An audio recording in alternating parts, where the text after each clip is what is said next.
nunca me pediste em casamento? Não podem, as mulheres não podem pedir em casamento aos homens? Enquanto estamos a falar, vou deitar aqui um bocadinho de feromonas. Oh, não. Isto foi uma coisa que nós comprámos em Barcelona, na Sex Shop. E quem não sabe o que é que são feromonas, vá pesquisar e vai perceber que são usadas para atrair sexualmente os parceiros. Porque a tua mãe estava farta de receber as tuas namoradas e tu disseste-lhe que estavas à espera da mulher perfeita. E depois encontrei-te uma altura no i5... Muito conveniente. Muito conveniente. Olha, não tens um anel para me oferecer já, ou uma coisa qualquer? Daqui a bocado, quando mereceres. Está bem.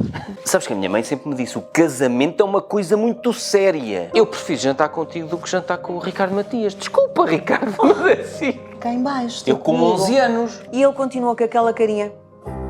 Eu não te disse nada, eu fiz-te um convite obsceno. Eu com E nem me 11... respondeu. Não, se fosse agora, eu levavas com ele.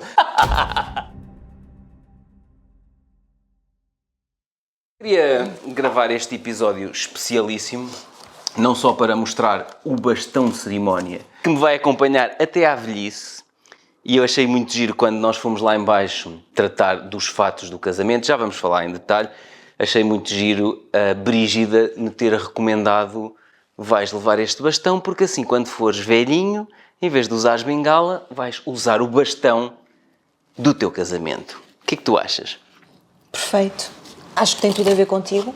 Tu estás linda, só para que as pessoas lá em casa possam... Para quem está a ouvir este episódio em áudio apenas, recomendo que ouça o áudio, mas depois vá ver o vídeo que está no meu site, no menu podcast, o episódio número 54, ou vá ao meu canal YouTube, porque vale a pena ver estes dois nacos vestidos de cerimónia para o seu casamento. Casamento que... Isto deu muitas voltas. Conta lá, nós conhecemos desde os... Já falámos noutros episódios, nós conhecemos desde os meus 6 anos, teus 11 anos. Só que tu, na altura, não me ligavas nenhuma. Eu não te conhecia, eu sabia que tu existias. Conhecias-me, eu era teu vizinho. Eras o vizinho com aquela carinha de anjo que eu via passar e apetecia picar com alfinetes. Porquê? Porque tu tinhas uma carinha tão angelical que não era normal. No meu caso era diferente, porque eu lembro-me, por exemplo, quando tu falaste comigo a primeira vez, eu tinha 11 anos e tu tinhas 16. A minha irmã tinha sido atropelada por uma moto, um tipo que vinha completamente bêbado, e tu falaste comigo a primeira vez, e para quem está lá em casa a ouvir isto, um puto de 11 anos a olhar para a vizinha, quem está a ver o vídeo percebe, não é? Para esta vizinhaça sexy bomb, o puto de 11 anos pensava assim: nunca na vida, meu menino. Nunca na vida, porque aquilo é areia a mais para o teu caminhão. E quando tu falaste comigo, te lembras tu o que é que me disseste? Eu não te disse nada, eu fiz-te um convite obsceno. Conta lá que convite obsceno que foi esse. Nós, desde pequeninos, que fomos privados de falar, brincar. Ninguém nos proibia de falar um com o outro. Tínhamos uma diferença de idade muito grande, mas também tínhamos problemas familiares. Os nossos pais nunca se deram muito e isso privou-nos de... Vais começar a... Não. de um lado para o outro. Ia ver. Senta-te aqui, faz favor. Ia ver, sim. Diz.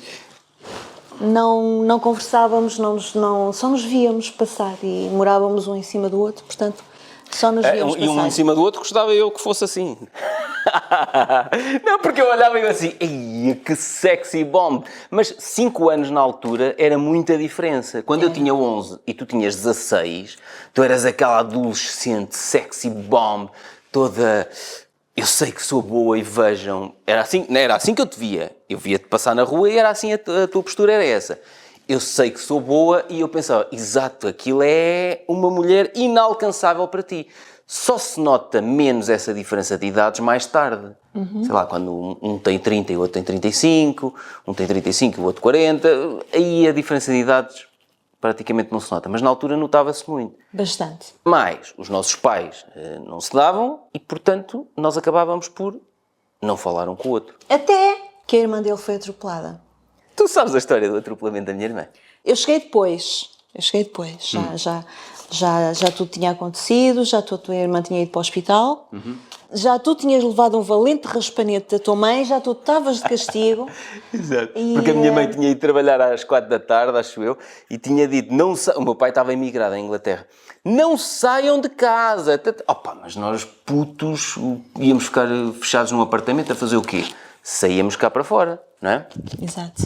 E então, o que é que estávamos a fazer? Estávamos a brincar com uma roda de borracha, a tirá-la e, sei lá, eu estava numa ponta, o Tosito, o António Espírito Santo, estava do outro lado, eu atirava a roda, pronto, e aquilo rolava pela estrada fora, ele apanhava, depois atirava, não sei o quê. E às vezes atirávamos e aquilo saía um bocado ao lado.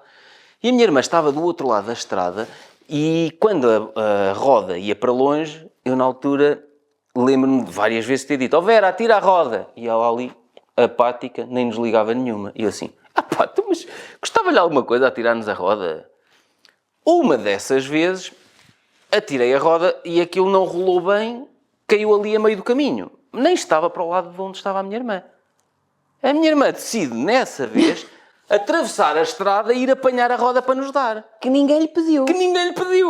Então, de repente, vem uma moto, porque andavam ali aquela zona das vivendas ao lado do bairro, em construção. Veio uma moto, eles tinham feito lá a finalização da obra, emborracharam-se todos.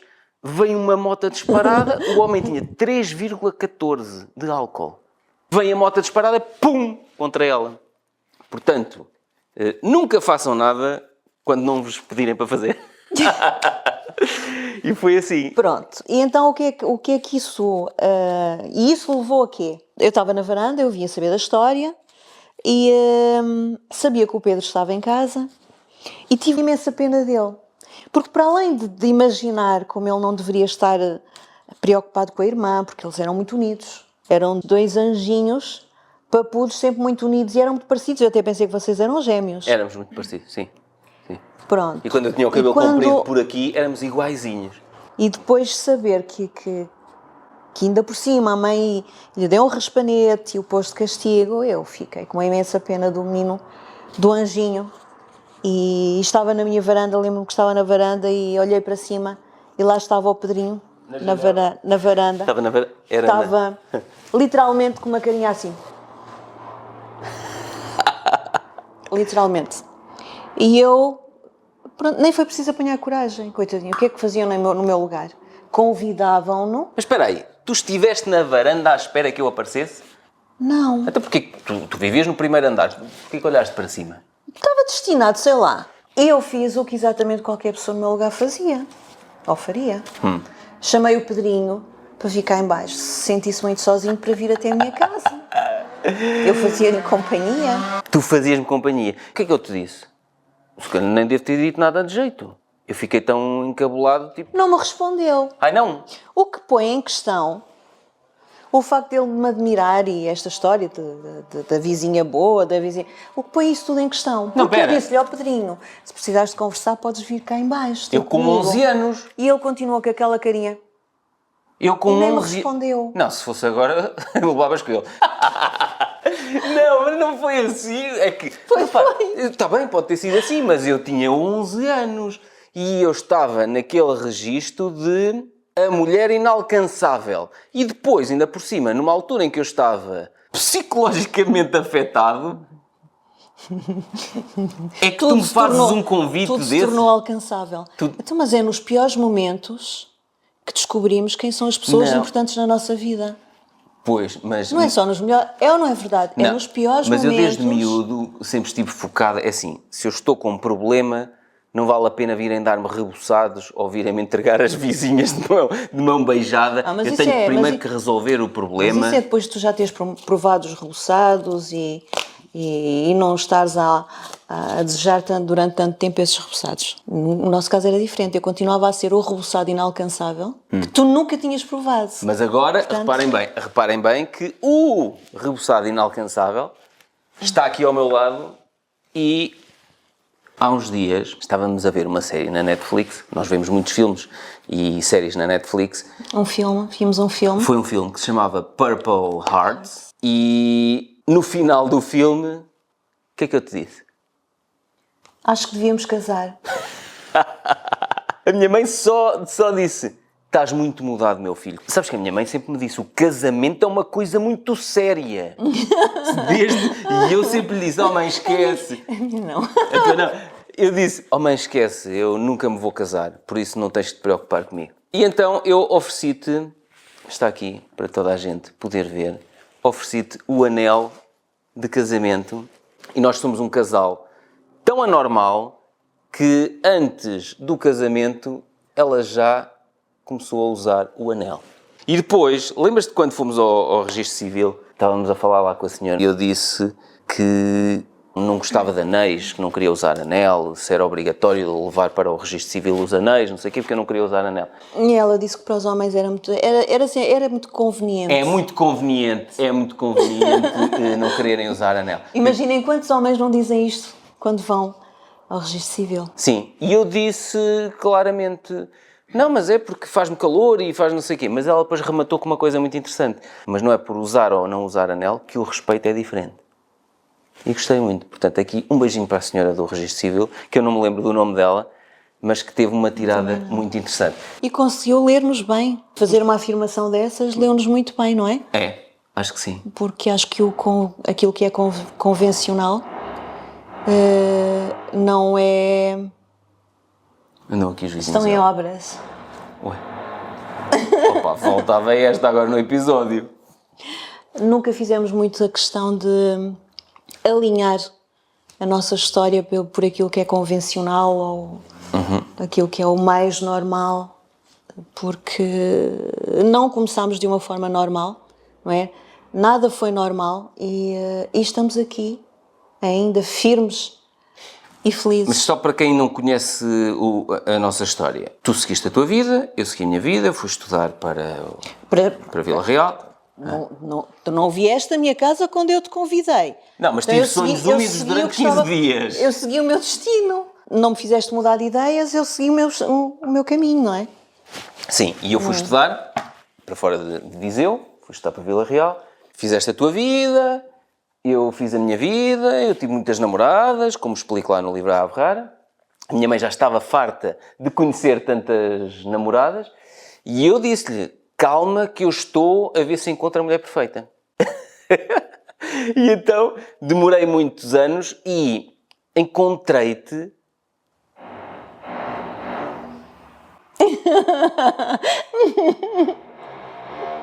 A mim não me faz diferença, mas ele é sensível. Não é por causa disso. Ele é muito sensível auditivamente. Sim. Portanto... Exato. Não, mas é que fica nos microfones.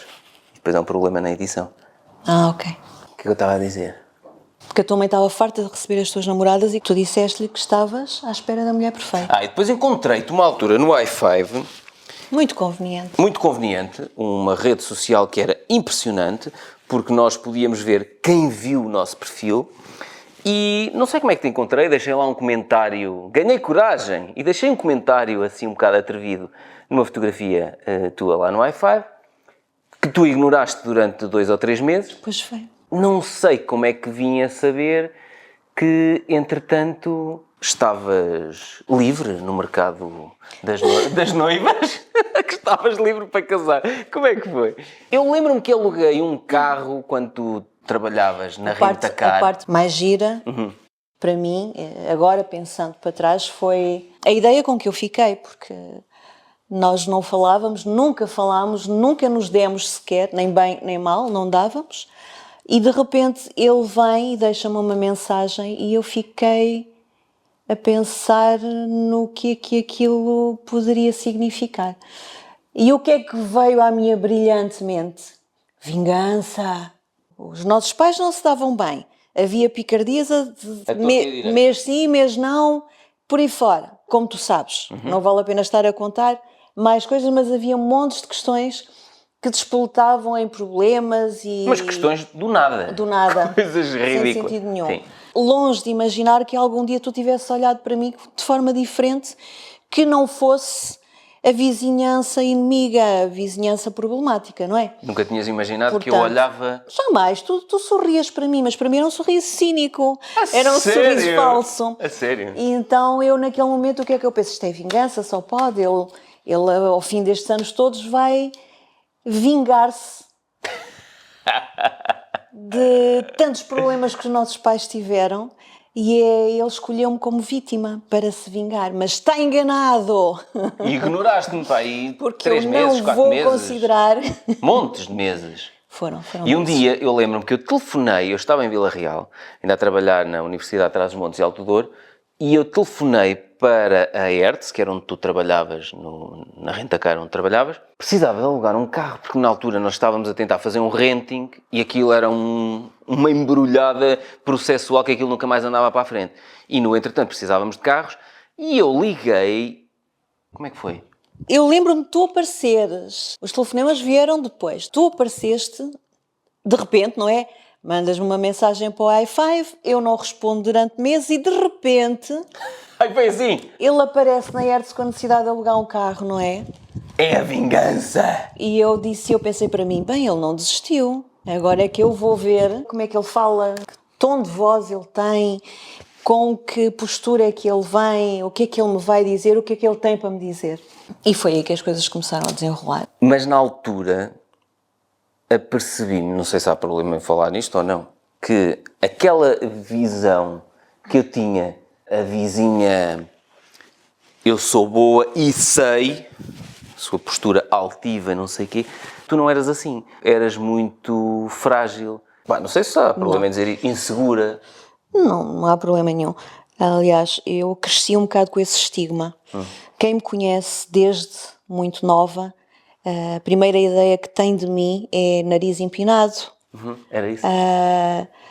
Mas eu achava normal, porque... Chegavam ao mesmo ao ponto de pensar que eu tinha a mania que era superior a todos, às outras, que era... tudo isso que tu dizias, a vizinha boa e tudo mais, era assim que me viam em imagem e em comportamento. Mas a questão é que eu nunca percebi o que é que eu fazia para merecer esse título. Era a presença. Porque na verdade não, Tu eu tinhas era o uma oposto. mota, tu tinhas uma scooter, na altura pouca gente tinha uma Mas scooter. eu era o oposto. Eu percebi isso mais tarde. O oposto daquilo que achavam. que possa ter transmitido. Porque acredito que as pessoas não acham do nada, não é? Com certeza a minha postura, a minha forma de olhar, a minha forma de estar, que era muito virada para mim mesma, para a minha própria vida, levou a que as pessoas pensassem que eu pudesse ser arrogante, antipática, Eu não te via como manienta. arrogante. Não, arrogante e antipática não, mas via-te como alguém hiper seguro e confiante de si mesmo, não sei o quê. E percebi mais tarde que não, que tinhas ali muitas inseguranças e se calhar vinham de registros de infância, não sei. Sim, talvez. Depois, as coisas todas parecia que iam melhorar porque tu vias a alegria com que eu ia todos os dias trabalhar para o negócio que eu tinha criado em 2009 e andei a incentivar-te, pá, despede-te da Rentacar e vamos criar, eu ajudo-te a criar um negócio. Entramos naquele negócio em franchising que começou por correr bem e depois foi um grande fiasco. Demos um passo maior que as pernas. Quando tu me propuseste abrir um negócio à minha escolha, eu não estava habituada a ter tanto.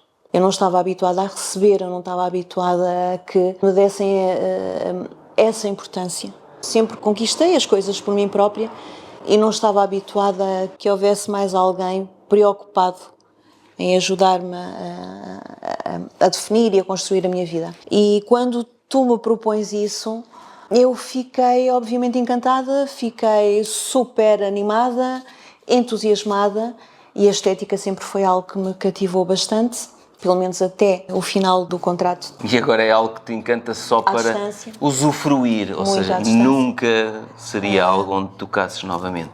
Não, nunca, jamais, em qualquer dia.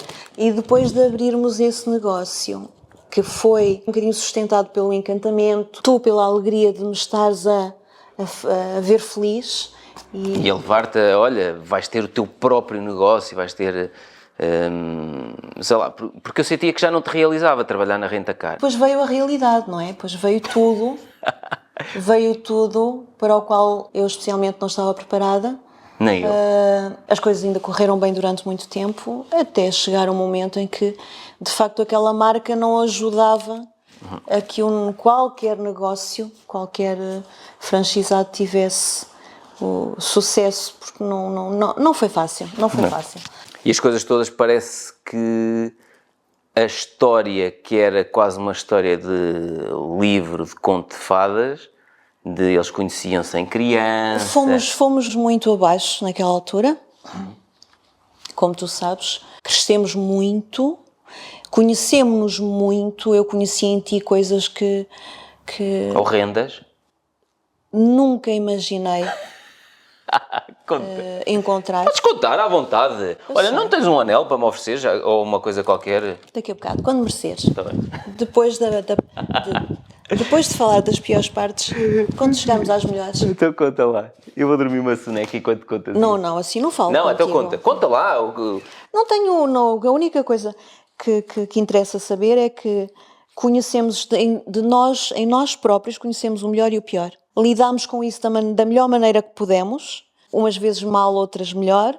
Conheci em ti facetas que não gostei, como tu também deves ter conhecido em mim facetas que não gostaste. Apesar de eu, nessa altura, me ter retraído bastante, porque tu tornaste-te uma pessoa extremamente controladora, e era normal. Só que eu senti que depois de uma prenda como esta, tinha que te provar, ser capaz, tinha que te provar que tinhas tomado a decisão certa em ajudar-me a criar um negócio comigo. Mas aí é que está o grande erro. E eu levei isso como um compromisso e isso fez com que eu fosse incapaz de me comportar de forma espontânea e normal. Eu não conseguia ser, não era eu própria, eu era a pessoa que te sentia a necessidade de te... Eras a pessoa que eu queria que tu fosses. Não, pera, isso veio depois. Eu comecei a comportar-me como a pessoa que tinha a necessidade de te agradecer, de te mostrar que nada daquilo tinha sido em vão. Mas tudo o que eu fazia não era o suficiente para eu voltar a recuperar-te, a ter a pessoa que eu conheci, o vizinho que eu conheci. Então eu passei a viver a medo. Porque nada do que eu fizesse, nada do que eu dissesse era bem feito. Havia uma distinção muito grande entre eu e as funcionárias, porque tu eras capaz de ser uma pessoa extremamente agradável com qualquer funcionária, menos comigo. E eu aceitava isso com alguma tristeza, com alguma apreensão, mas aceitava-o porque sentia que o merecia. Porque sentia que depois de tudo o que tu tinhas feito... Sim, depois de tudo o que tu tinhas feito por mim, as coisas não estavam a correr bem, então eu merecia esse castigo. É essa... E é engraçado, estás a falar nisso. Eu não tenho problema nenhum em que fales nisso. Mas nessa altura eu estava naquele registro de ou te moves à velocidade que eu quero ou ficas para trás. Foi. Isso foi uma das coisas que eu senti. Chegou um ponto que... E tu verbalizaste isso. E eu achava-te uma pessoa brilhante, ainda acho. Eu acho que vou achar a vida toda. Não, espera, eu vou cortar e fica só este bocadinho. Não. Fica um episódio só com isto, Não. sim. Não. Eras uma pessoa brilhante e... Eras. Já mudou. Já mudou agora. Estamos a falar no passado.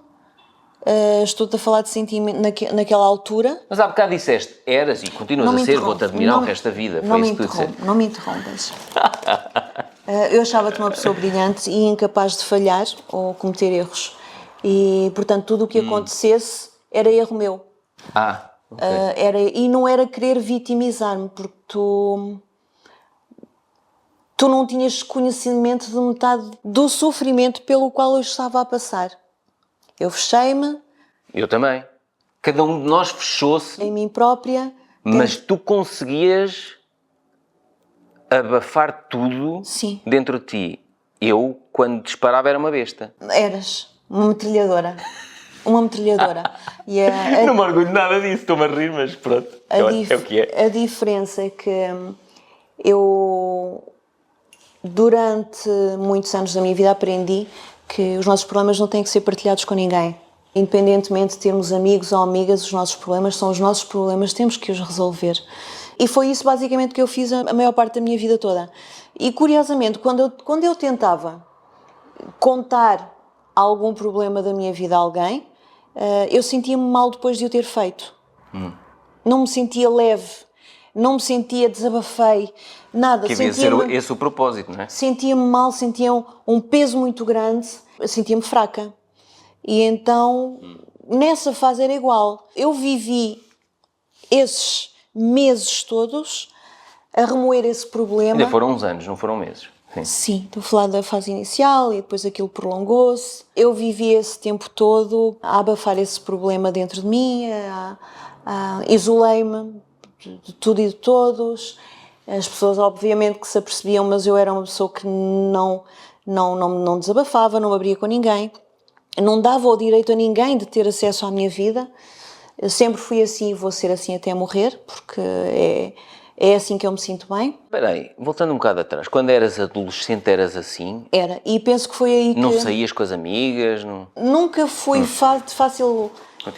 fáceis amizades. Foram sempre muito poucas as amizades que eu tive, talvez por culpa desta minha postura, desta minha forma de ser, mas as poucas, recordo-me de uma ou duas pessoas com quem eu desabafei problemas da minha vida e esse desabafo não ficou por ali, entre nós.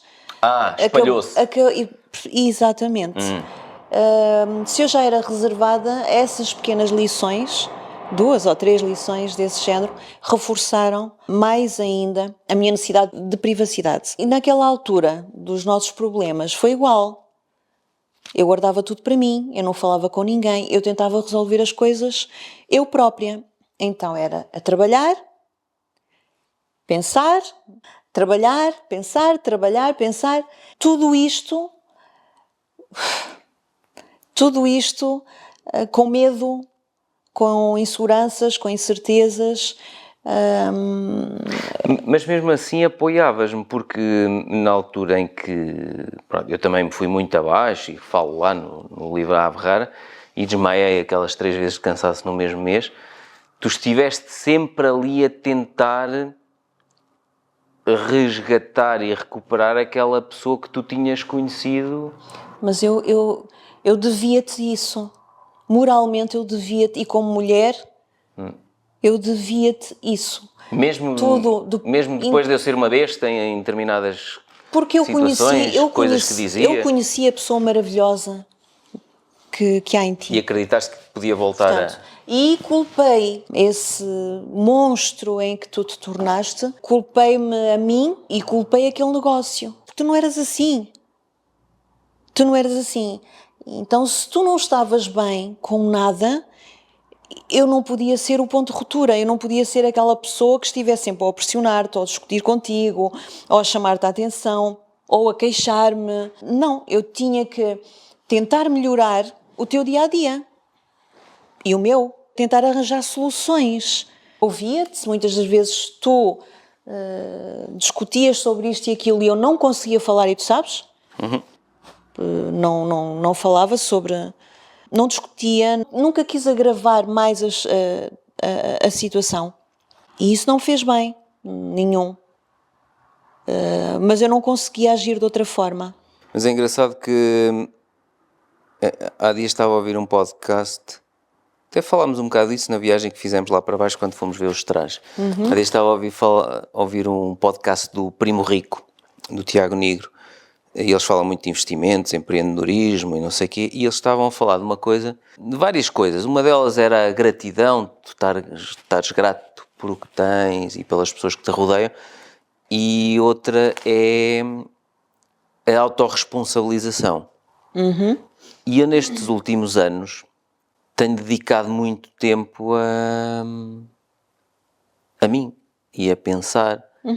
E a pensar o porquê de determinadas coisas me acontecerem, boas e más, e foi giro ver ouvir eles a discutirem aquele tema da autorresponsabilização, e eu pus-me a pensar, de facto, tudo aquilo que me tem acontecido na vida, a culpa é minha. Não há aqui mais ninguém que eu possa responsabilizar. Até podíamos dizer que aquele negócio correu mal, porque depois apanhámos a crise, que começou em 2008 nos Estados Unidos, a Europa começou a sentir ali em 2010, 11, 12, por aí fora, que depois aquela marca em franchising tentou gerir o franchising Portugal e Espanha a partir de Espanha, e são países muito diferentes, a estética é muito diferente. Ok, está bem. Mas no fundo, aquilo que tu disseste há bocado, nós não estávamos preparados, se calhar para lidar emocionalmente na nossa relação, lidar emocionalmente com um negócio a correr mal. Nós estávamos tão bem Exato. um com o outro, com tudo o que estava a passar entre nós, que pensávamos que nada nos podia afetar. E nós não precisávamos ter juntado aquilo. Nada. Zero. Não é? Zero. Não, é assim. Não, eu apercebi-me uns anos mais tarde que seria mais interessante e mais barato tu despedires-te da renta-car onde estavas Sim. a trabalhar e, eu ajudo-te a encontrar... Que foi o que se fez mais tarde. Quando decidimos fechar aquele negócio em franchising, eu pensei, é mais barato eu dar-lhe 4 ou 5 anos, encontra qualquer coisa que gostes de fazer. É mais barato isto do que estar a manter um negócio que é um buraco financeiro brutal. Mas não teríamos aprendido tanto. Não, pois está bem. Não teríamos reforçado tanto as nossas defesas, não teríamos encontrado o sentido de tudo o que tínhamos procurado, o que tínhamos feito, porque nós não fizemos nada que não tínhamos decidido fazer. Portanto, Lá está a tal autorresponsabilização. Pronto. Quem é que fez? Foste E tu. foi- Tu meteste nisso. tudo o que se passa na nossa vida faz parte de um crescimento. Ou devemos aproveitá-lo como uma orientação interna para crescer. A autorresponsabilização é algo muito importante que as pessoas não têm a capacidade de abraçar. É sempre a culpa é de outro qualquer. É mais fácil dizer que têm azar. É mais fácil dizerem que alguém não gosta deles. É mais fácil dizer que se fosse no outro dia, culpar o dia, o sol e o mar. É tudo mais fácil quando não temos maturidade suficiente para perceber que somos seres errantes, seres que falham. Nós não somos perfeitos.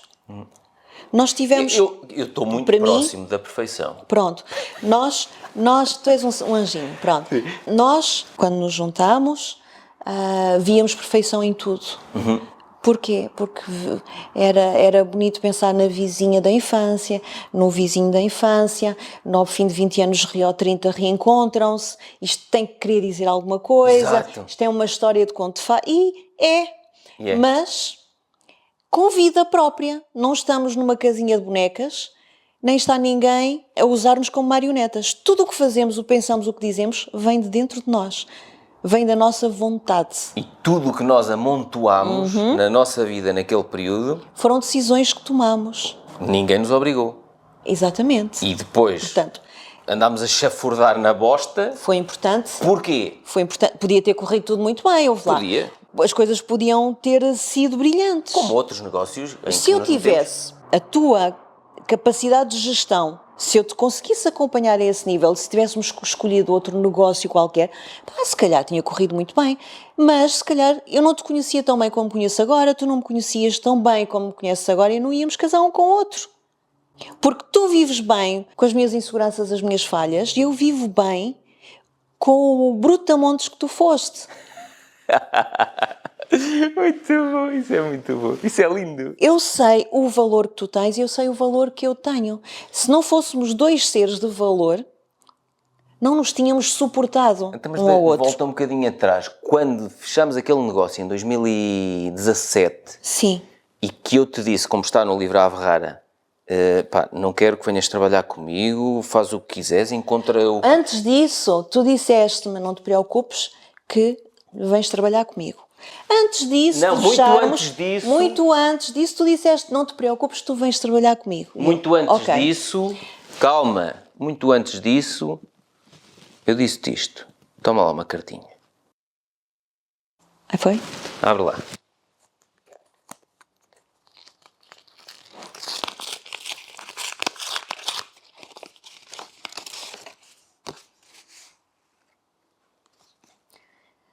Prometi proteger-te para sempre e vou cumprir.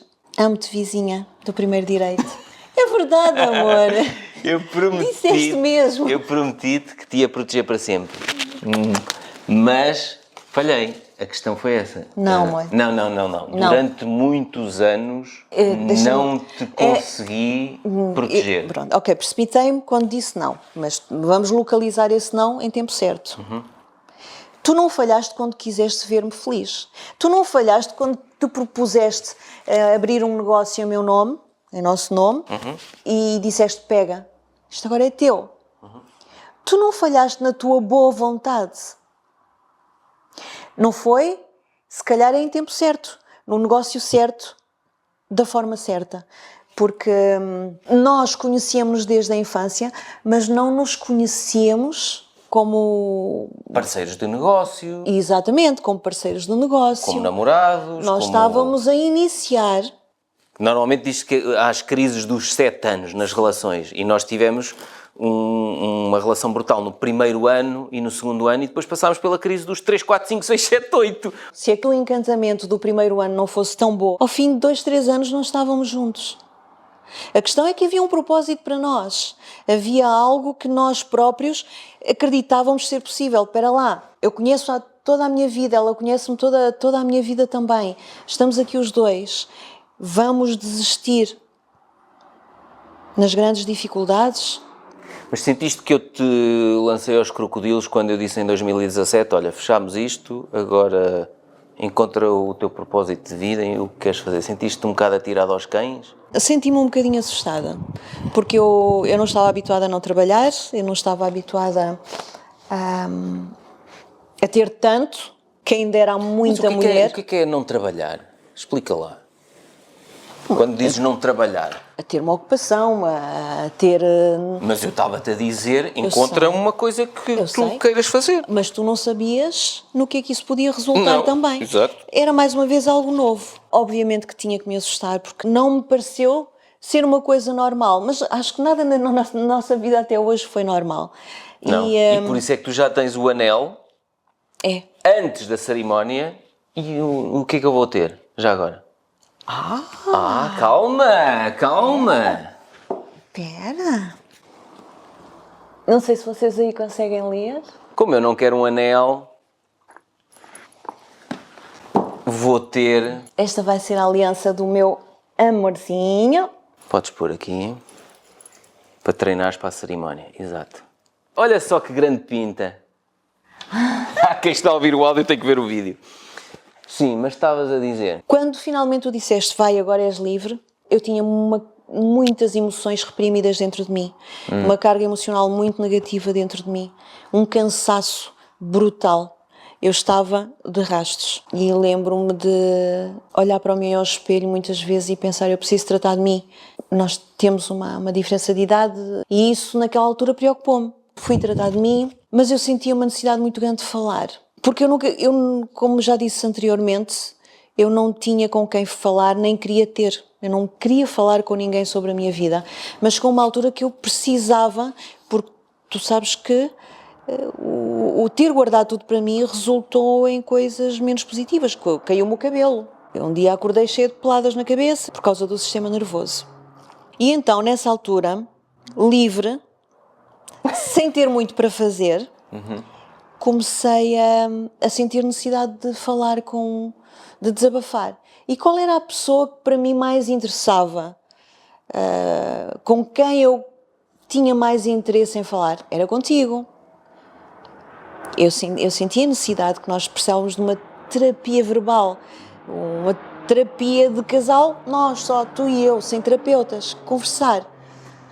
Só que para ti não foi o momento certo e quando eu te disse que precisava de desabafar certas coisas, muitas vezes tentava desabafar e tu acabavas por cortar a conversa e eu notava que tu não tinhas disponibilidade mental para me ouvir, nem vontade. Porque eu estava naquela fase de reconstruir, ou seja, eu estava na fase em recuperar. Sim, tínhamos fechado aquele negócio e eu precisava para já reconstruir-me a mim.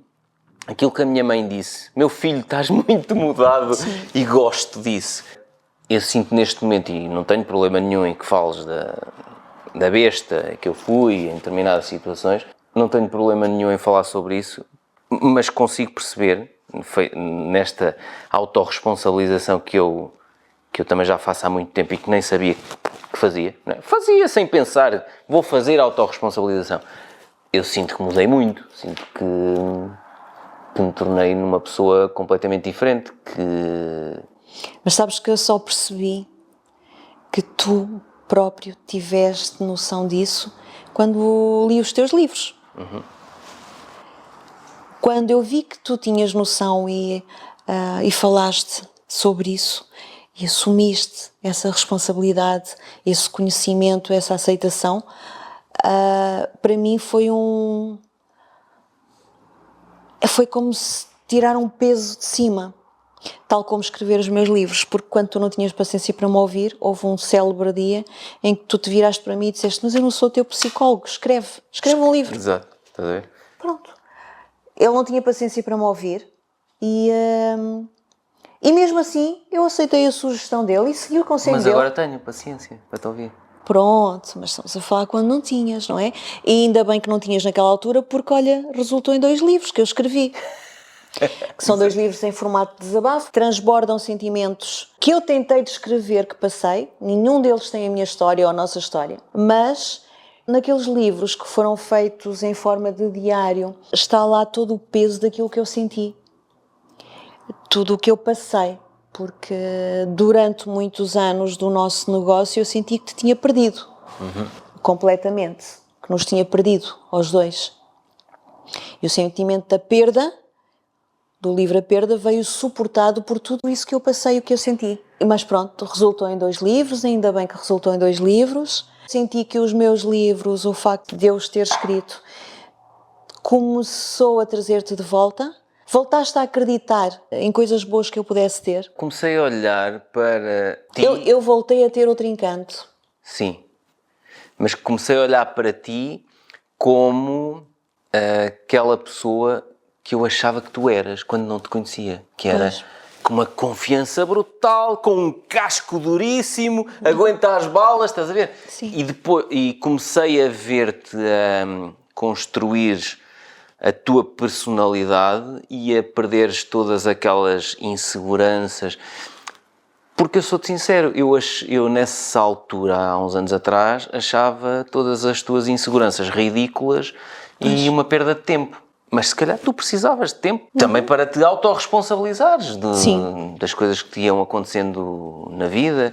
Se cada um de nós passasse menos tempo a culpar o mundo e os outros por aquilo que lhe acontece, vivíamos mais felizes. Eu não sei se os 40 anos têm alguma influência, dizem que sim, mas estes últimos anos eu sinto que tenho estado a fazer uma centrifugação, eu já tinha falado sobre isto, de emoções, de sentimentos, de pensamentos e explicações, e às vezes dou comigo a pensar que há coisas que se passaram há 20 anos na minha vida e que todos os dias me lembro delas.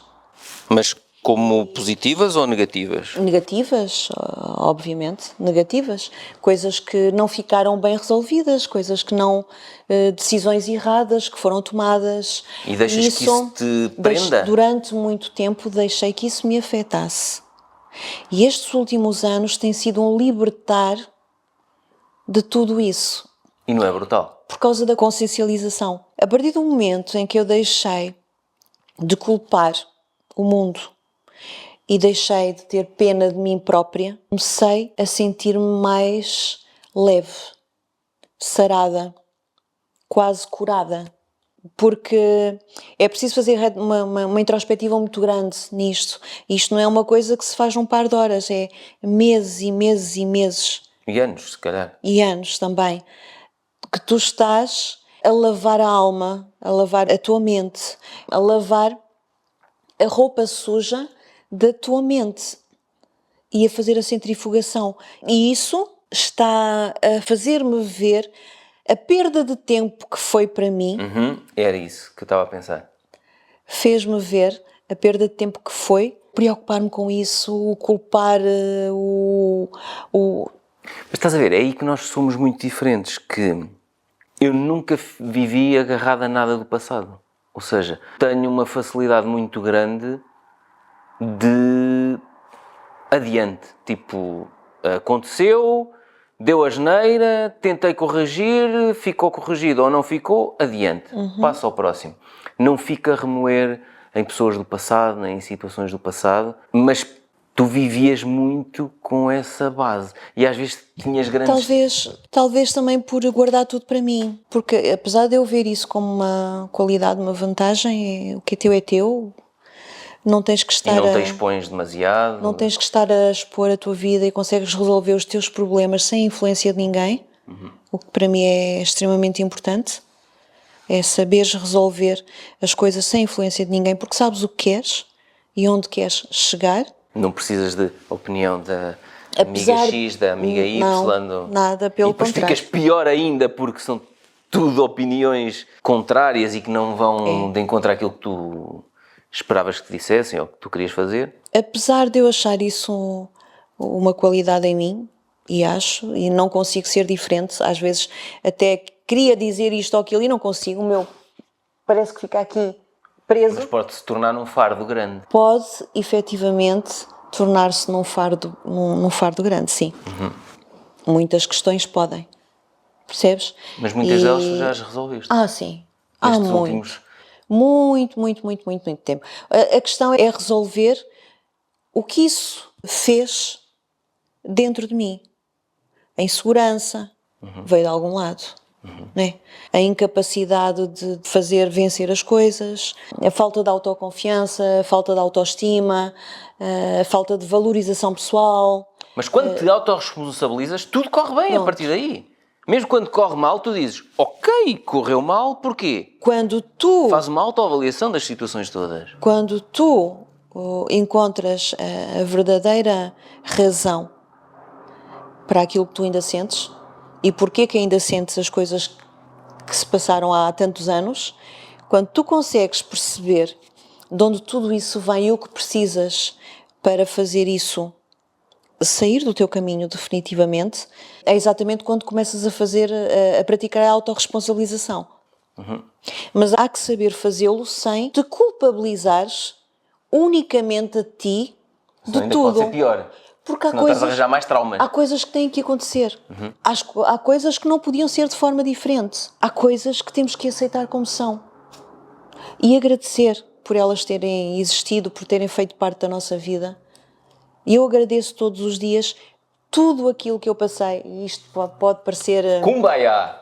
Pode parecer estranho até para ti, mas nos piores momentos da nossa... Hoje ainda o faço todos os dias, mas nos piores momentos da nossa vida eu agradeci todos os dias o homem maravilhoso que eu tenho ao meu lado. Mesmo nos dias em que tu me trataste pior.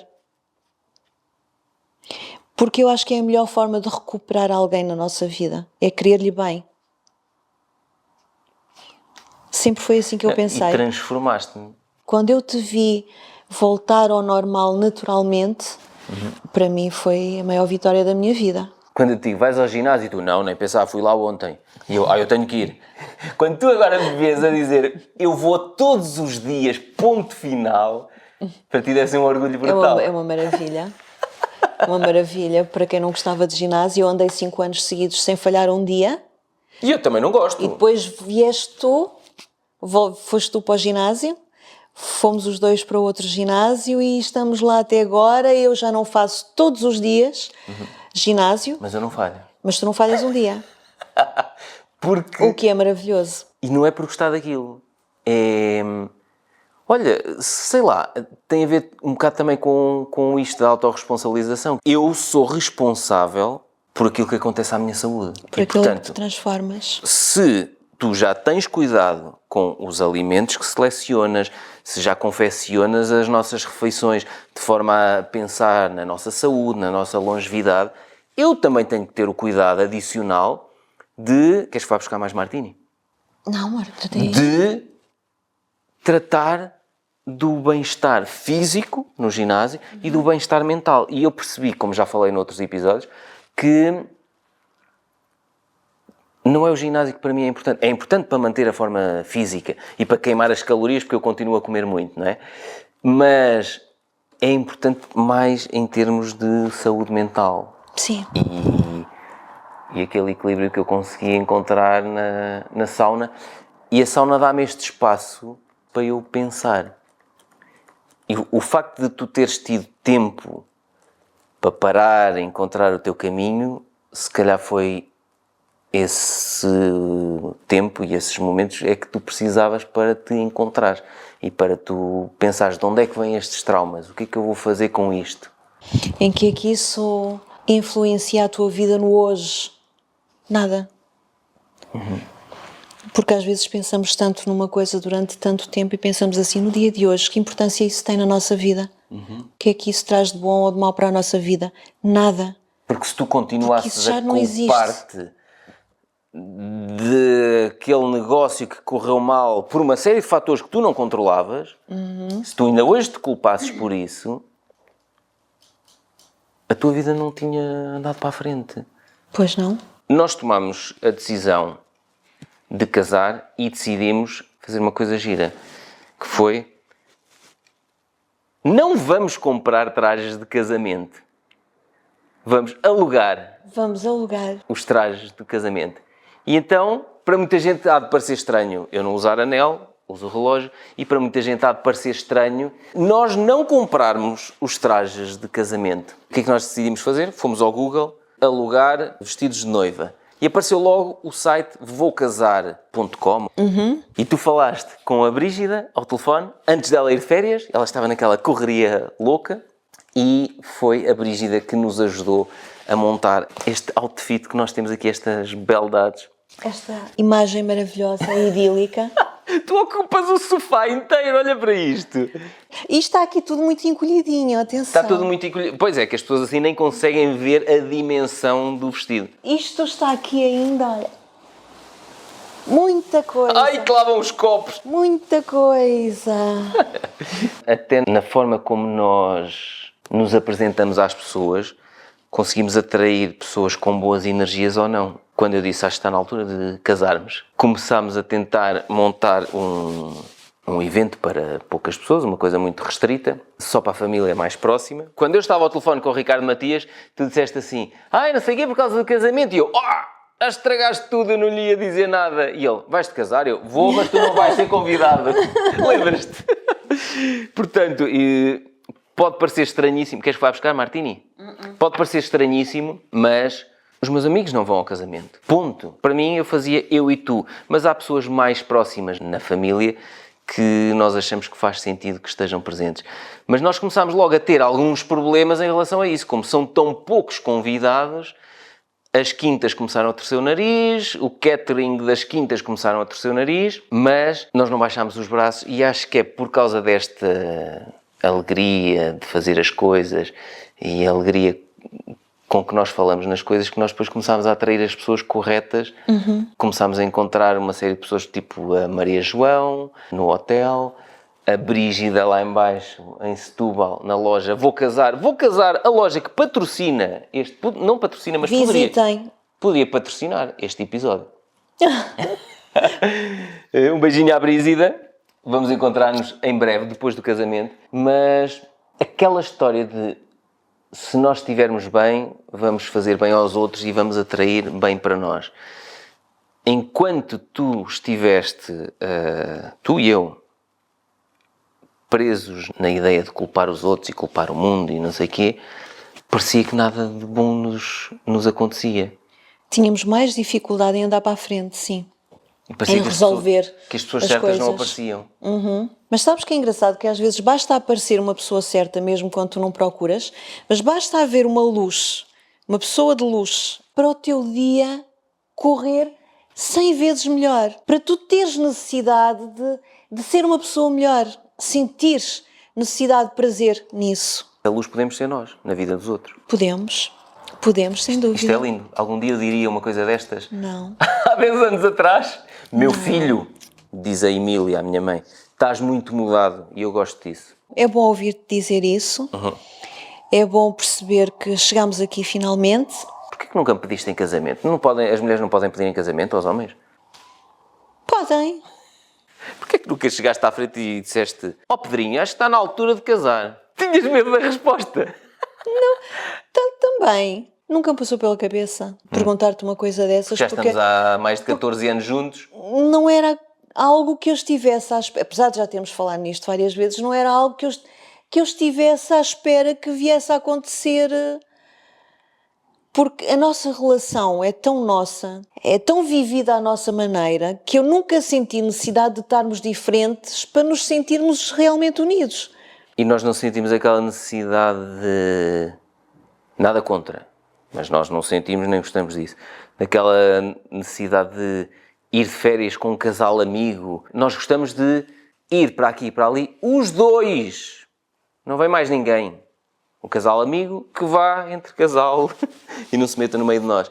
E é giro porque isso acaba por nos dar uma união completamente diferente. Porque as pessoas que nos conhecem sabem que não há amor como o nosso.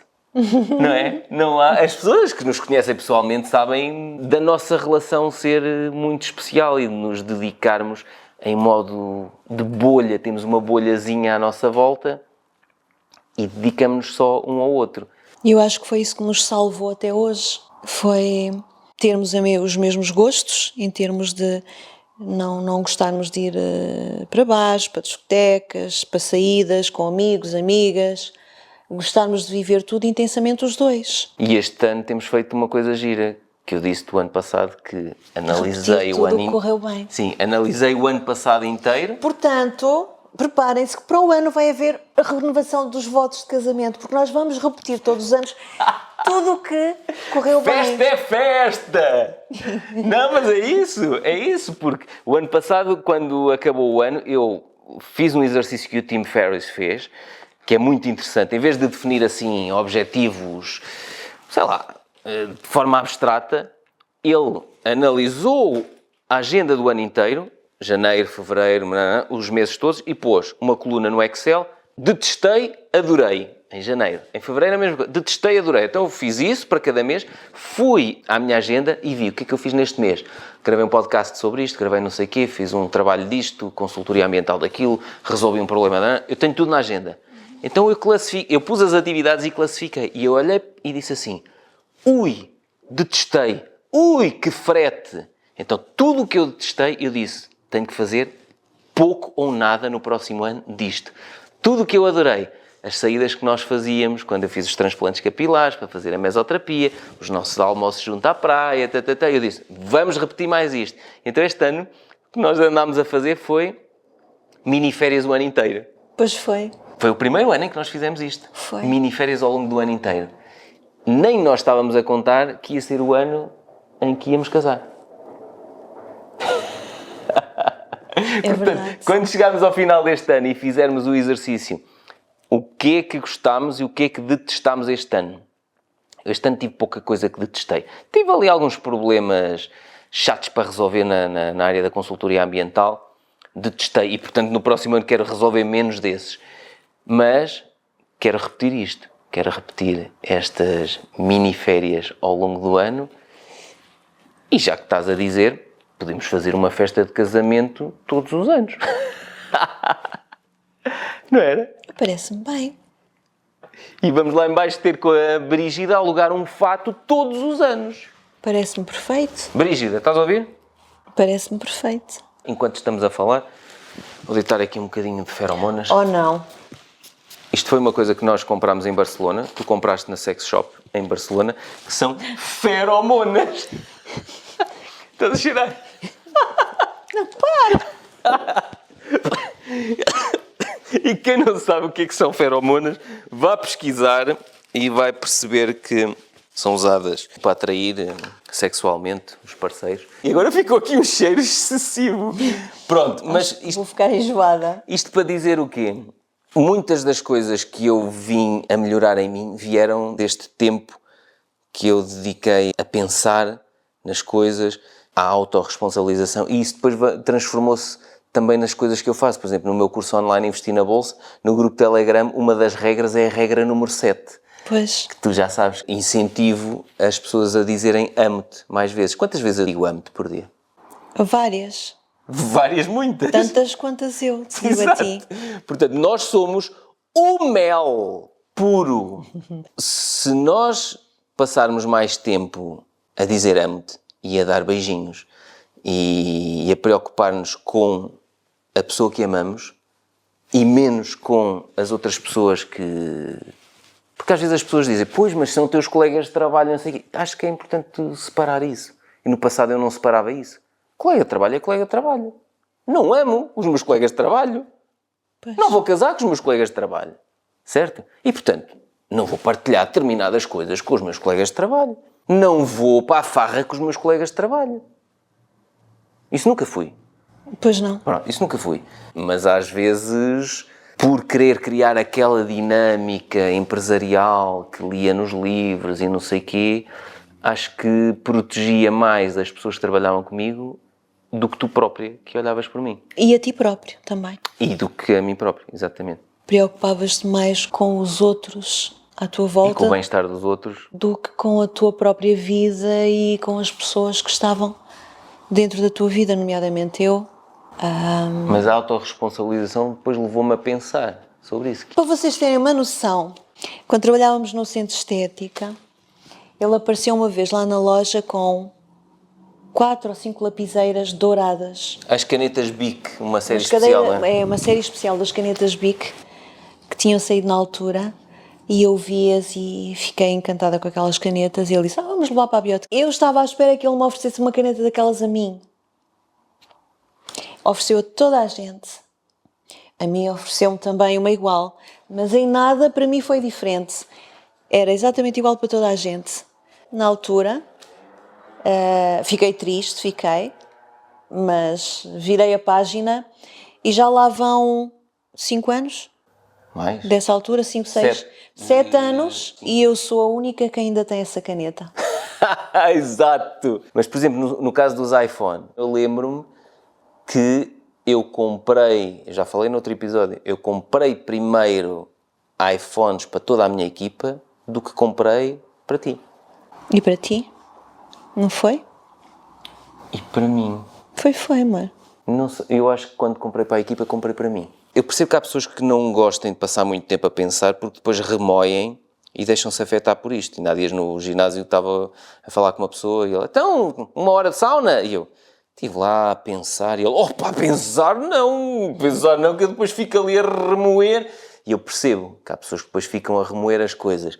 Mas é o facto de eu me pôr a refletir sobre isto que me leva a não repetir estes erros. Eu não ganho nada em proteger primeiro os outros, que estão fora desta bolhinha do amor.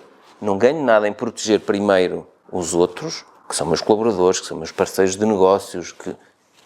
Não, primeiro tu, os meus pais, estas pessoas que estão próximas. E depois... Porque na realidade são o teu porto seguro. São as pessoas que realmente te querem bem. E são as pessoas que me te mostraram até hoje que acompanham. nunca me viraram nem virariam as costas. Sim. E eu precisei de alguns anos para ver isso desta forma e para construir a pessoa que sou hoje. E eu sinto-me bem. Por isso é que eu gosto de documentar isto por escrito e em vídeo e áudio, até um bocadinho para ver o que eu era e o processo todo, porque tu disseste, é lento, isto não é uma coisa que se muda num mês. Não, nem num ano. Nem num ano.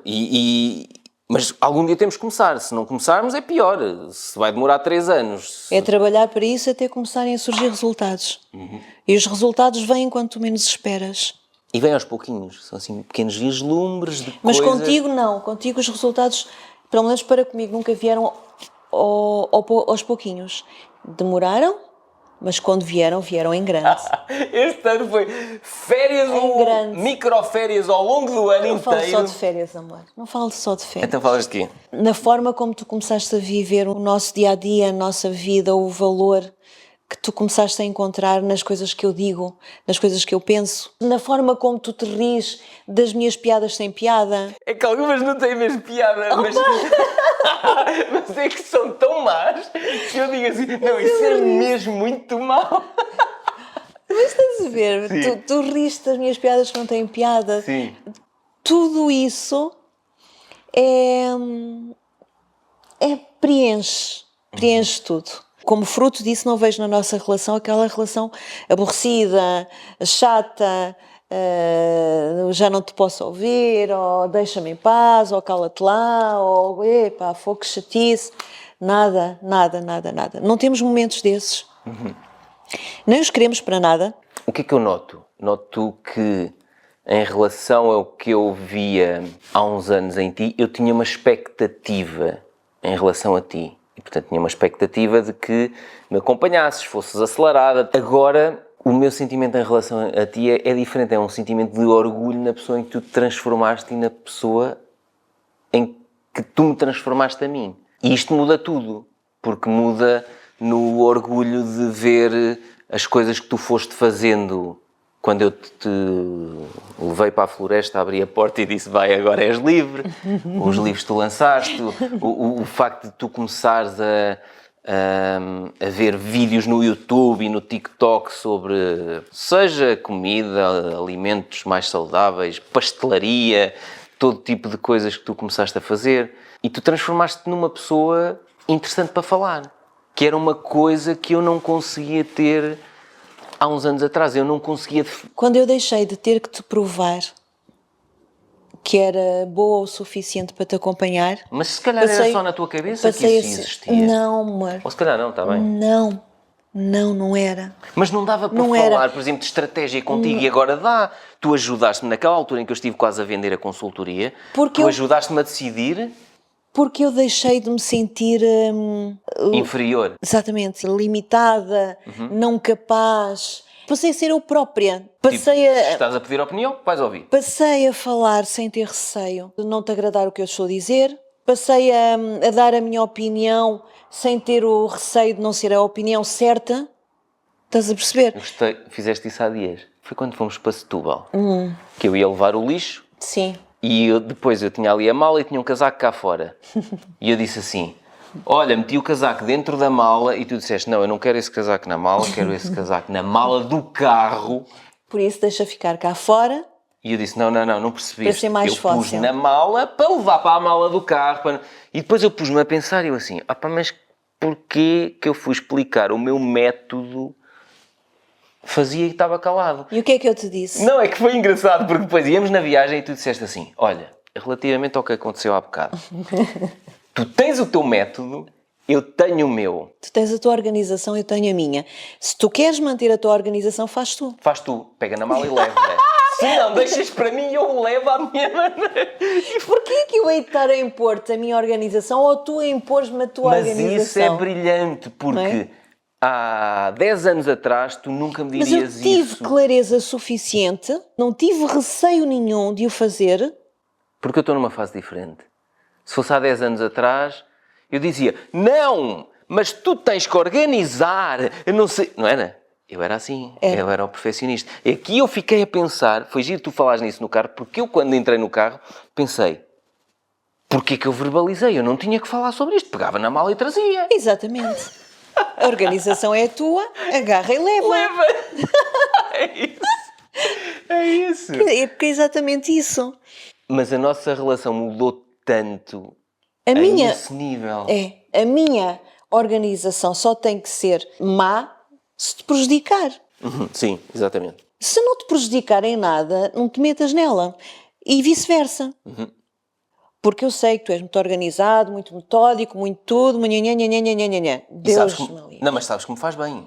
A ti, meu amor. É isso. Mas sabes que foi isso que me salvou da loucura. E eu fico feliz.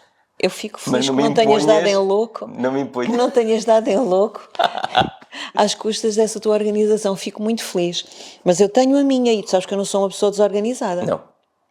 Eu tenho a minha forma de ver, os meus passos a dar para chegar ao mesmo fim. Claro. Pronto, eu se calhar para chegar a um sítio da cidade dou uma volta mais longa do que tu, mas tenho os meus passos. E enquanto não te prejudicar a ti, somos felizes. Exatamente. Cada um na sua fluência. Mas é giro isso porque mostra que estamos em sintonia e mostra que podemos falar um com o outro, independentemente de concordarmos ou não concordarmos, falamos abertamente um com o outro. Então estamos de volta depois de um intervalo para o patrocínio. O sushizinho. Não foi nada, foi um intervalo tipo o patrocinador entrou em cena. Podia ter entrado.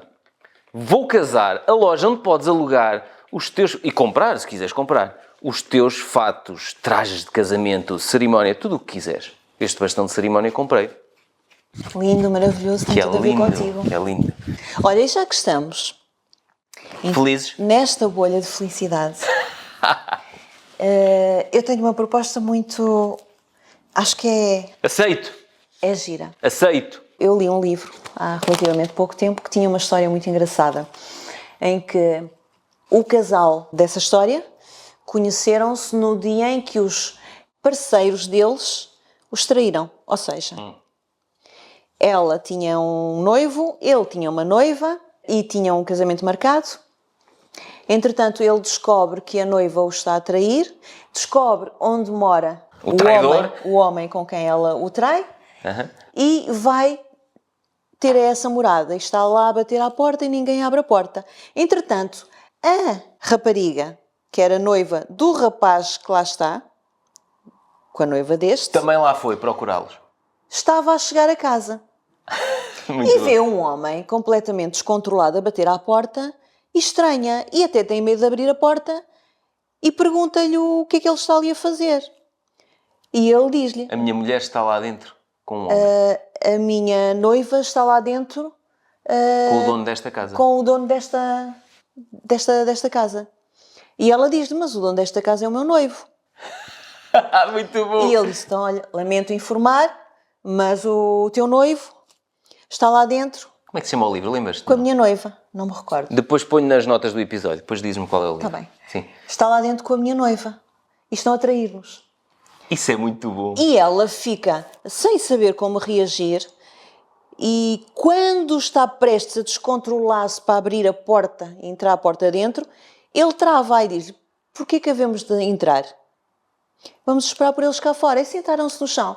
Daí começaram a conversar, a falar da história um do outro, até que num momento em que ouvem barulho lá dentro, em que os traidores estão prestes a sair, eles levantam-se e resolvem não enfrentar aquilo de frente, levantam-se, dão as mãos e saem os dois e vão-se embora.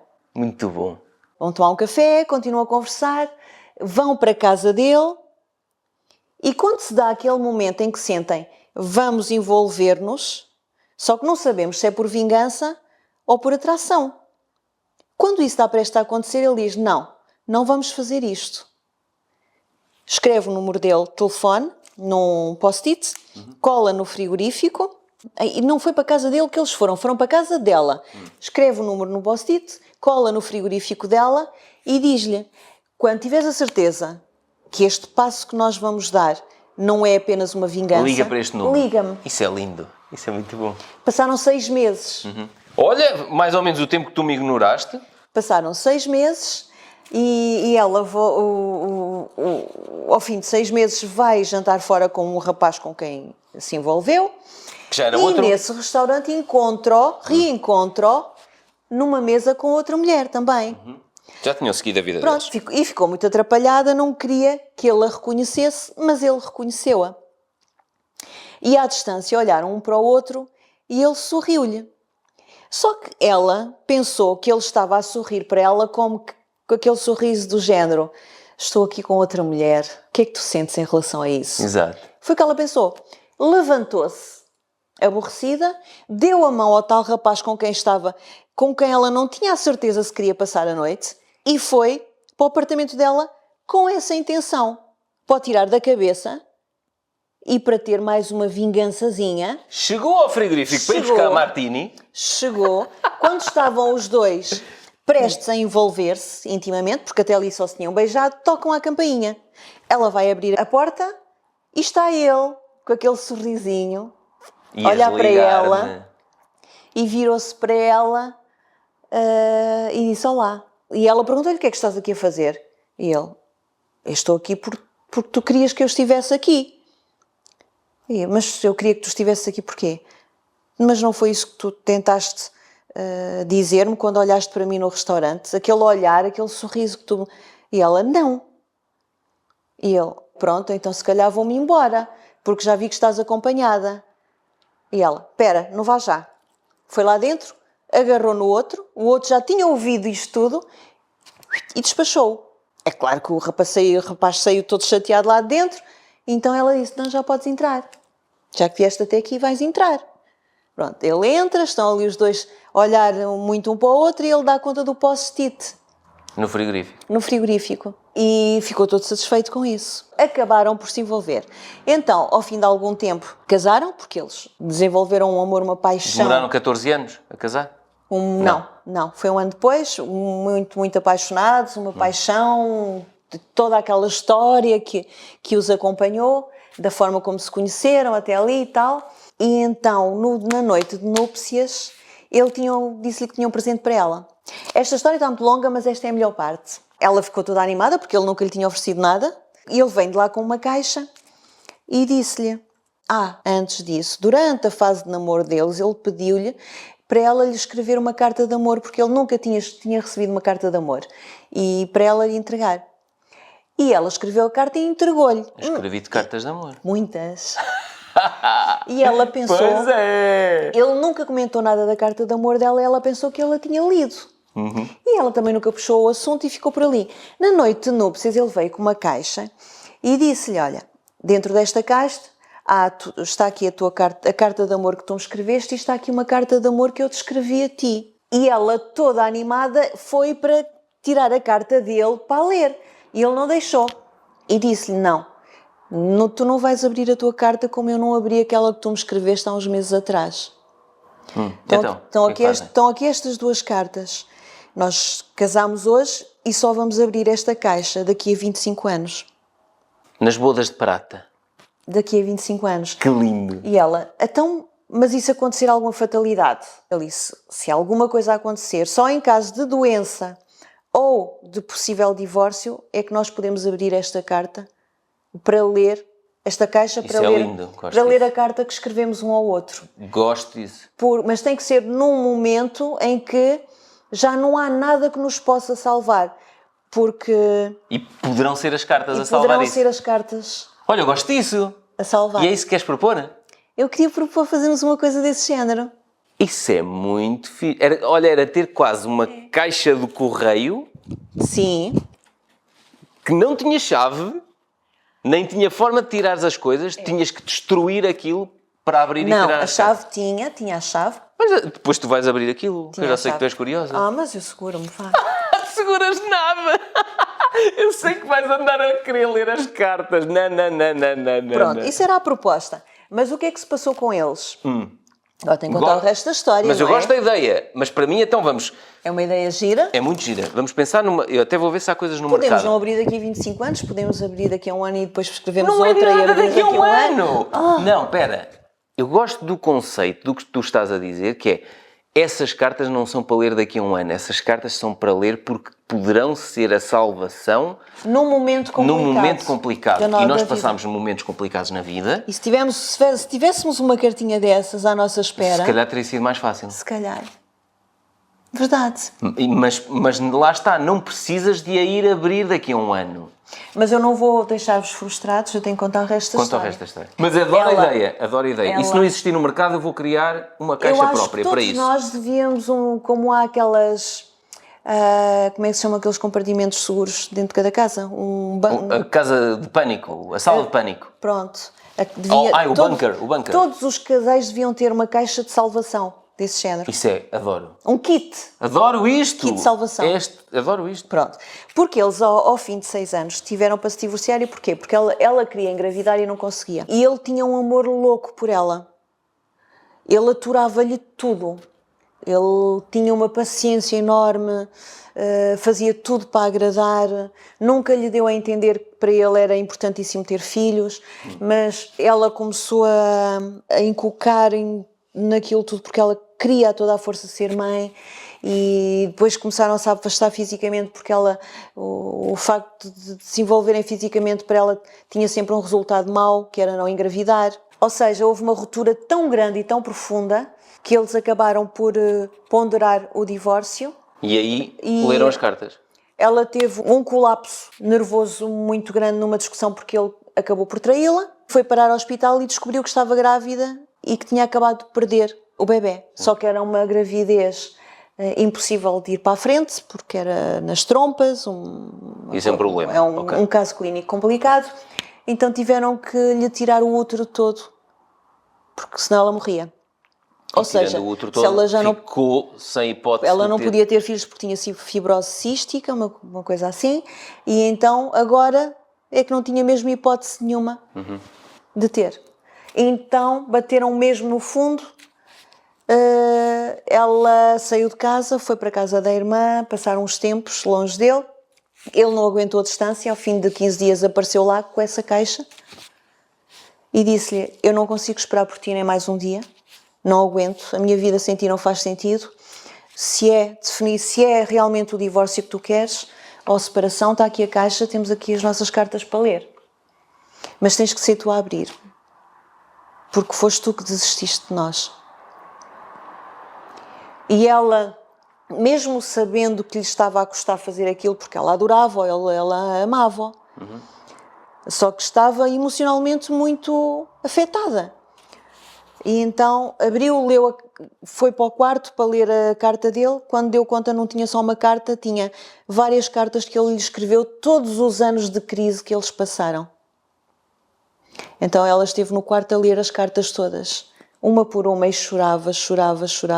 E numa das cartas ele relembrava um diálogo que eles tinham tido, que era, ele disse-lhe a ela que havia como uma mãe perfeita e que gostava de ter 5 filhos com ela. E que ele lhe perguntou o que é que era para ela uma vida perfeita. Ela disse que era isso, casar com ele, ter filhos, viverem numa grande casa com um bunch of kids, como eles dizem, e isso para ela era uma vida perfeita. Então ele disse-lhe, então isto, 8 anos atrás, então e se não tivermos filhos? Se por algum problema não pudéssemos ter Ainda não filhos? sabiam que ela tinha problemas, não é? Okay. Ela disse, para mim ia ser uma vida perfeita também desde que tu estivesses ao meu lado. E ela leu isso nas cartas, coisas que tinham escrito há uns anos atrás. E quando eu contei, ele estava à porta a vê-la ler. E ele, como não conseguia vê-la chorar, aproximou-se e abraçou-a. E ela disse-lhe, tens razão, eu não preciso de mais nada para ser feliz, a não ser ter-te ao meu lado. E a minha carta, leste-a? Porque ela na carta tinha a carta dela e uma fotografia dela que ela tirou nua. Para ele ler 25 anos depois. Ele disse, não li. Então, mas porquê que não leste a minha carta? Porque foste tu que desististe. Eu ainda não desisti, eu só vou abrir a minha carta daqui a 25 anos. Espetáculo. Muito bom. Que lindo! Eu adoro isto, não sei qual é a opinião das pessoas. Quem estiver a ver este vídeo, seja no YouTube ou nas redes sociais, deixa cá em baixo um comentário o que é que acha desta ideia. Eu acho brilhante. Quem estiver a ouvir o podcast, olha, vai às redes sociais ou ao YouTube, ou manda-me um e-mail. Ou manda um e-mail à Lúcia Julião. Estão lá também os contactos de e-mail dela. Eu acho isso brilhante. Então podemos fazer assim. Pensamos numa caixa em que, vamos lá colocar, eu estou a visualizar como se fosse uma caixa do correio, sem chave, e tem que ser uma coisa em que metes a carta assim para cima e ela cai para baixo, que é para não dar para tu virares a caixa ao contrário e começares com uma faquinha a tentar tirar cartas. Tem que ser algo desse género. Eu vou encontrar uma caixa dessas. Se não encontrar, eu hei de falar com alguém. Há muitas metalúrgicas aqui próximo. Vou mandar fazer uma caixa. És tão mau. O amor de ave rara. E essa caixa só pode ser aberta ou aos 25 anos de casados, certo? Ou caso tenhamos dúvidas de que esta bolhinha do amor... Esta vai ser a primeira carta a entrar nessa caixa. É que tu me deste hoje. Que eu já li, mas que vou gostar de reler. Daqui a muitos anos. E deixo aqui a sugestão para todos os casais.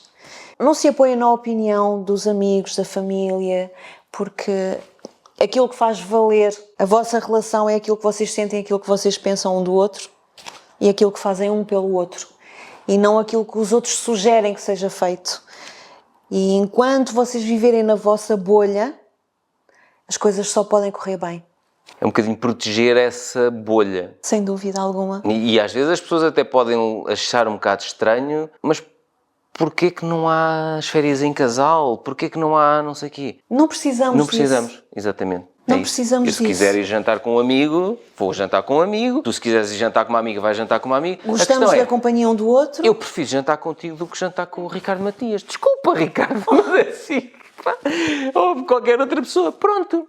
E o Ricardo Matias falou nisso no vídeo, no primeiro jantar das Aves Raras. Sim. Ele estava a falar com o Bruno Faro E ele estava a dizer, temos que vir fazer isto mais vezes, não sei o quê e tal. E o Ricardo Matias disse assim, tu não tens noção como é uma raridade tirar este gajo, que estava-se a referir a mim, de casa à hora de jantar. Porque para ele é sagrado o jantar às 19h33 com o amor da sua vida. Não há um dia que não brindemos Exato. ao nosso amor. Portanto, o brinde é ao jantar, ele não pode faltar o jantar em casa. Não, e ao almoço também brindamos. Estás a tocar aí noutro assunto giro. Eu sei que o Tojó vai ver ou ouvir este vídeo. O Tojó é aquele amigo com quem eu falo muito na sauna. Tu falaste. E descobri, ao falar nisso, de nós brindamos em todas as refeições, descobri que ele e a esposa também brindam. Parabéns. Parabéns, Tojó! Muito bem, sim senhor. Tu e a tua esposa mantenham essa bolhinha Um do brinde amor. a vocês Um brinde. e a nós. Epá, isto já acabou. Ainda tomei uma pinguinha. Queres que vá buscar mais? Não. Pronto, e é assim, olha, na data em que sair este episódio já está oficializado, apesar de, para nós, é igual. Há dias- É apenas um dia para festejar. É, mas a minha mãe disse, então mas já estás a usar o relógio e tu já estás a usar o anel. Já. Então já é oficial? Ainda não. Mas quando sair este episódio já é. Portanto não queremos saber disso para nada. Já andas com o anel há quanto tempo? 3 semanas? Daqui a nada. Desde que o fomos buscar. Desde que o fomos buscar. Tipo, 1 mês antes do casamento. É só isto que nós queremos dizer. Acima de tudo, sejam gratos pela pessoa que têm à vossa volta, ou pelas pessoas que têm à vossa volta. Cumpram mais a regra número 7. Digam amo-te mais vezes. Amo-te. Amo-te. Amo-te. Amo-te. Amo-te. Amo-te. É aos pares. Nós damos sempre beijos aos pares. Porquê? Porque ela tem uma panca com os números pares. Com par. Par. Eu gostei vou cortar tudo e deixar só essa parte do par. Digam amo-te mais vezes. Amo-te. Amo-te. Amo-te. Amo-te. Sejam Amo-te. felizes. Sejam Amo-te. felizes e vivam nessa bolhinha do amor, porque, para além de ser lindo, para além de ser maravilhoso, traz coisas boas, traz energias brutais, traz sorrisos incríveis, traz partilhas incríveis e traz, acima de tudo, admiração pela pessoa que nós temos ao nosso lado. É uma das coisas que eu mais sinto, é admiração por ti.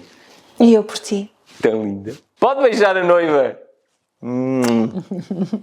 Quero mais. Amo-te. Amo-te. Pronto. Foi este episódio meloso, lamecha e o episódio mais bem ornamentado deste podcast. Meus queridos e minhas queridas, até ao próximo episódio.